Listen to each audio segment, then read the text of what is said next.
Hi, I'm Bob with ESM Prep College Matchpoint, your summer planning expert.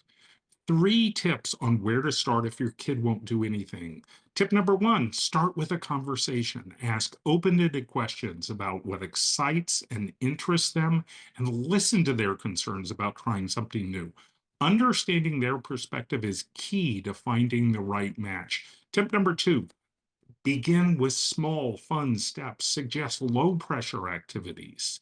Volunteering at a 1 day event, walking dogs for neighbors. Starting small can build confidence and enthusiasm. And tip number three, connect to their current interests. Relate activities to what they already love, such as encouraging a gamer to explore coding, an artist to join a local workshop, a social team to participate in group events with their friends.